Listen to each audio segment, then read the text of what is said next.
ঘরে অসুস্থ বাবা, খাবার আর ঔষধের টাকা জোগানের চিন্তা, তাই ঝুঁকি নিয়ে এই পথে বের হন সাগর। ১৯ জুলাই বিকেল ৪টার দিকে মিরপুরে কোটা সংস্কার আন্দোলনকারীদের সঙ্গে পুলিশের সংঘর্ষ হলে সেখানেই নিহত হন ১৮ বছরের যুবক সাগর। একমাত্র পুত্র সন্তান হারিয়ে এখন শোকের সাগরে ভাসছেন সাগরের পরিবার। বিস্তারিত আমিনুল ইসলামের রিপোর্টে।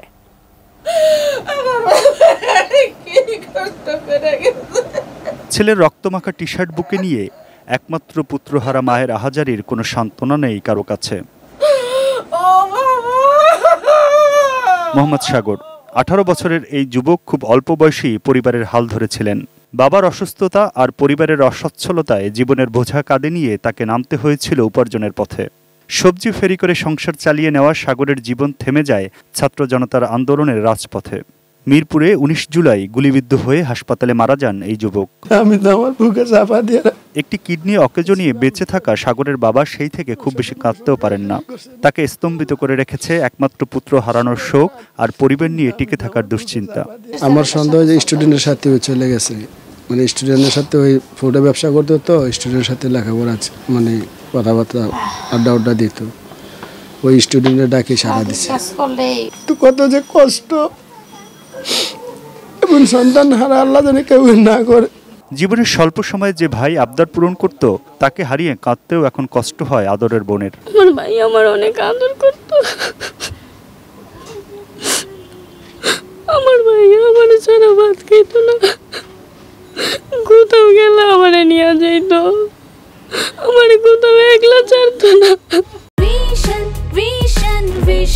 100% কপার কন্ডেন্সারে তৈরি ভিশন ফ্রিজ, তাই গুণে মানে অটুট থাকে বছরের পর বছর। মা বিউটি আক্তার এখনো যেন বুঝে উঠতে পারেন না কি হয়ে গেল। জীবন সংগ্রামে পুত্রের হাত ধরে কোনোভাবে টিকে থাকা এই মা এখন শোকের সাগরে ভাসছেন। গুলিতে ছটফট করে নিহত হওয়া সাগরের লাশ খুঁজে পেতেও কম ধকল যায়নি তাদের। বুকের মানিককে হাসপাতালের হিমঘর থেকে আনতে নিজেই হিম হয়েছেন শোকে, আর এখন শোকের সাগরে হাতড়ে ফিরছেন প্রিয় পুত্র সাগরের স্মৃতি। সন্ধ্যা ৭টা বাজে, অনেক গ্যাঞ্জাম রোডের মধ্যে অনেক কিছু, তখন আমি সাগরে খুঁজতেছি, ওখানে কাঁদতেছি। দাঁড়িয়ে পর একটা খালা এসে বললো যে একটা ছেলে, আমি রাত 10টা বাজে তখন দেখছি একটা আলোক হসপিটালে অনেক ছটপট করতেছে ছেলেটা। বলাতে আমি আর কথা শোনার আর দেই নাই, আমি দৌড়ে ওই হসপিটালে গেছি। কয় তোমার ভাই আছে, তোমার ভাই ফ্রিজে, তোমার ভাই মারা গেছে। তখন তো আমি আর কিছু কইতে পারি না, আমার একটা মাত্র ছেলে।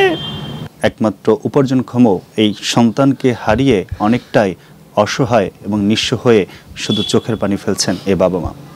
তাদের কোনো প্রশ্নের উত্তর আসলে কারো কাছেই নেই। মিরপুরের জনতা হাউজিং থেকে আমিনুল ইসলাম, এটিএন নিউজ।